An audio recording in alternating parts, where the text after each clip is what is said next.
hörmetli qarindoshlar. Sharq Turkiston Sürgündü Hökuməti televiziyasının xəbərlər proqrammasını görüşünüzü qızğın qarşı alamiz. Germaniya Sosial Demokratlar Partiyasının muavin müdiri Strauss, Xi Jinping bilan suhbatlashishdan ilgari yangi Xitoy strategiyasini ilgari surish besimiga duch kelgan. Xi Jinpingning qaytadan vazifaga tayinlanishi ishg'ol qilingan davlatlarni andishiga soldi. O'zgacha talantga ega yozuvchi Farhod Tursunning Kolumbiya universiteti tarafidan nashr qilingan Cho'ng shahar nomli romani har kimning diqqatini qo'zg'agan. Diqqatlar tafsiliy mazmunlarda bo'lsin. Germaniya Sosial Demokratlar Partiyasının muavin müdiri Strauss, Xi Jinping bilan suhbatlashishdan ilgari yangi Xitoy strategiyasini ilgari surish besimiga duch kelgan. Germaniya bosh ministri hukumatining talabi bilan bu hafta Beijingni ziyorat qilmoqda. Olaf Strauss bu hafta Beijingda Xi Jinping bilan ko'rishganda yangi Xitoy strategiyasini yo'lga qo'yish besimiga duch kelmoqda. Germaniya Tashqi ishlar ministri Annalena Baerbock bosh ministrni birlashma kelishimga aloqador talash-tortishda texnik kuchli bo'lishga chaqirdi. Baerbock xonim Toshkentdan bayonot e'lon qilib, bizning Xitoy bilan bo'lgan birlashma kelishimda birlikda o'tirg'a qo'ygan uchurlarni oydinlashtirishimiz to'liq muhim. Hammaga ayon bo'lgandek, biz birlashma kelishimda Xitoyning yer shari masalasidagi sherikimiz ekanligini, yer sharlashgan dunyoda Xitoydan ayrilmaydiganligimizni aniq o'tirg'a qo'ydik. Xitoy bizning ham raqobatchimiz. Biz Xitoy siyosatida bu strategik tushunishni asos qilib, dunyodagi boshqa davlatlar bilan bo'lgan hamkorligimizni moslashtiramiz. Biz federativ hukumat bo'lish suhbatimiz bilan yangi Xitoy strategiyasini yozayotganligimizni aniq o'tirg'a qo'ydim dedi. Bosh ministrning Sosial Demokratlar Partiyasi yaqinda Germaniya hukumatining Xitoyning Costco'ning Hamburg porti terminalidan bir payni sotib olishga ruxsat qilish qarori sababidan Baerbock xonimning Yeşillar partiyasi bilan to'qnashib qolgan ekan. Yeşillar va Erkin Demokratlar partiyasi Beijingga iqtisodiy jihatda tayinishdan ansirab, bu savdoga qarata boshqacha fikrni o'tirg'a qo'ygan. Ammo xabarlarga qaraganda, Strauss apandi nima bo'lishidan qat'iy nazar buni zo'rlashga uringan. Germaniya ministri yana Bryusselda Xitoyning g'arbga tahdid elib keladiganligiga qaramay, Xitoydan butunlay ayrilishni rad qilgan.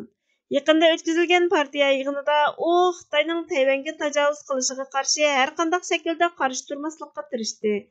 Sharq Turkiston Sürgündü Hökuməti Twitter hisobidan buningga inkos qaytarib, biz bosh ministr Olaf Straussdan Germaniya Sosial Demokratlar Partiyasining Hamburg programmasi demokratiyani, inson haqlarini, erkinlikni va o'z taqdirini o'zi belgilash huquqini tashviq qiladi. Bosh ministr Straussdan Xitoyning irqiy qirg'inchilik va mustamlikasini oxirlashtirishni talab qilishini so'raymiz dedi. Xi Jinpingning qaytadan vazifaga tayinlanishi ishg'ol qilingan davlatlarni andishiga soldi.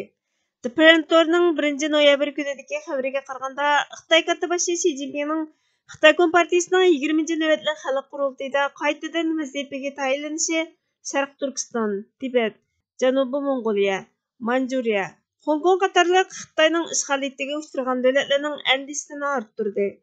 Xi Jinpingning qayta hokimiyat beshiga chiqishi Xitoy Kompartiyasi 1949 yildan 1976 yilgacha daxlsiz, rəhimsiz hukmronlik qilgan Xitoy raisi Mao Zedongning davrining ikkinchi qitim yangidan jonlanishi deb qaraladi.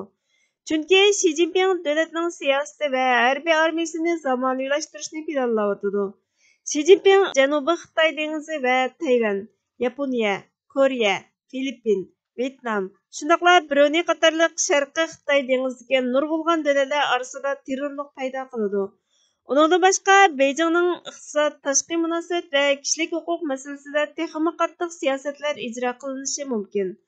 Singapur pochtasi gazetining xabariga qaraganda, bu davlatlarning andisi Amerika Qo'shma Shtatlarining ta'sirining ro'shan buzilishi, Xitoyning xalqaro institutlarini va Birlashgan Davlatlar Tashkilotini changalga kirgizib olishi tufaylidan ortgan. Xitoy Tibet xalqini o'z davlatida ekspluatatsiya qilib, haq huquqiga tajovuz qilishni barg'ansiri orttirmoqda. Tibet xalqi ishga o'rinlashish va turalg'i jihatda kamsitilib, yerlik kishilar ikkinchi sinf muomalasiga uchraydi. Xitoy atalmish Xinjiangda Uyg'ur va boshqa Turkiya xalqlariga irqiy qirg'inchilik yurgizmoqda. Bosh ministerimiz Salih Xudoyor apandi Twitter hisobidan buningga inkos qaytarib, Xi Jinpingning hokimiyat beshida izchil qilib, fasist Xitoy arzusi va Xitoyning milliy gullanishini izchil ijro qilishi faqat Sharq Turkiston, Janubiy Mongoliya va Tibetdek mustamlaka va ishg'ol qilingan davlatlardagi Xitoy bo'lmagan xalqqa qarata yurgizayotgan irqiy qirg'inchilikni kuchaytirib yetadi dedi. O'zgacha talantga ega yozuvchi Farhod Tursunning Kolumbiya universiteti tarafidan nashr qilingan Cho'ng shahar nomli romani har kimning diqqatini qo'zg'agan. Kanada Simon Fraser universiteti xalqaro tadqiqotining yordamchi professori Darren Bayler tarafidan inglizchaga tarjima qilinib, Amerika Kolumbiya universiteti nashriyati tarafidan nashr qilingan yozuvchi Farhod Tursunning Cho'ng shahar nomli romani G'arb adabiy tanqidchilarining alohida diqqatini qo'zg'agan. Kolumbiya xabarlari to'rining 27 oktyabr kunidagi xabarida aytilishicha, adabiy tanqidchilar romanning muhim san'at buyumi bo'lib qolmay, balki yana dunyo adabiyotining muhim bir qismi ekanligini izchil tunib yetgan. Insonni birdan-bir o'ziga bog'laydigan kitob deb baho berishgan. Arqa ko'cha romanini tahrirlagan Kolumbiya universiteti nashriyatining tahriri Kristin Dunyor o'zining Cho'ng shahar romanini o'qishga boshlabla uning boshqa saviyadagi asar ekanligini bayqaganligini, shundaqla nihoyat tezla uningga o'zgacha asar sifatida markazlashganligini bildirgan. Yozuvchi va jurnalist Ed Park Atlantic jurnalida e'lon qilgan maqolasida romanni mukammal san'at asariga yaqin deb ta'kidlagan. Bu kitob 2022 yili 9 oyda Kolumbiya universiteti tarafidan nashr qilinib, keng ko'lamda olqishga erishgan. Amerikaning davlatlik radio stansiyasidan tortib, Wall Street gazeti jurnali, hatto New York vaqti gazetimi maxsus e'lon qilgan obzorlarda bu kitobni badiiy jihatdan nihoyat yaxshi asar deb e'tirof qilib qolmay, dunyo adabiyotining muhim bir parchasi deb baho berishgan. 90-yillarning beshida yozilgan bu kitob ingliz tiliga tarjima qilingan tunji Uyg'ur romani bo'lib, shahardagi yolg'izlik, ijtimoiy zo'ravonlik, insonni sizlashtirish va milliylikning irqchilashtirilishi haqidagi aniq masaldir. Farhod Tursun yaqinda Shvetsiya qalamkashlari tarafidan 2022 yillik Tochilski mukofotiga erishgan.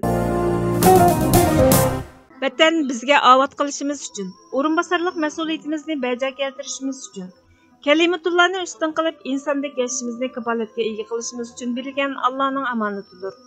Omonatni topshirib olmoq o'z navbatida uni muhofazat qilishga ahd qilishni o'z ichiga oladi. Uni tajovuzchiga yem qilmaslikni, qadr-qimmatini dafsanda qulg'ichiga yo'l qo'ymaslikni, bizni undan ayirishga, uni bizdan yatlashtirishga, bizni uning bag'rida hur yashashimizga to'sqinlik qilishga tutunuvchiga qarshi turishni o'z ichiga oladi. Mana bu vatan ahdisidir. Ahdiga vafo qilish burchdir, sadoqatdir, erkaklikdir. Ahdini unutish bo'lsa vafosizlikdir, sadoqatsizlikdir. Uni zoya qilish xiyonatdir.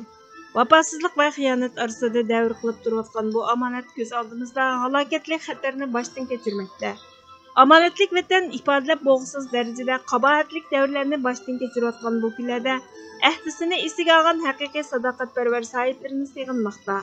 Hurlik yo'lida qinini oqqizgan, barliqini pido qilgan qahramon shehidlarini yod etmoqda. Ularning izbosarlaridan vafo mezoniga o'ltirg'izg'ili bo'g'idek jaranglik sadoni kutmoqda. Tajovuzchilarning dahshatli dafsanchiliklariga qarshi o'zini muhofazat qilishga barliqini atagan vafodorlik shuuri o'lmagan sodiq qo'shinni saqlab turmoqda. Bo'lmadi deganda duch kelayotgan xatarning ritmini bo'lsa-mu ostiltishga yaraydigan. Bozorning ahvoliga qarab emas, xatarning darajasiga qarab ish tutishni. Buningdanmi adashga yuzilayotgan xatarga oldin tug'an silishni biladigan avangardlarni, vafodorligini qavash-chog'liq haqqoniy pozitsiya bilan bo'lsa sahib chiqishni o'ylaydigan vafodor vatan mansublarini kutib turmoqda. Vatan ahdimiz vafo mezonida nomli maqoladan olindi. Hurmatli ko'ruvchilar, xabarlarimizni ko'rganlar uchun ko'p rahmat. Kelar qatimliq programmamiz ko'rishguncha Allohga omonat bo'lgaysizlar.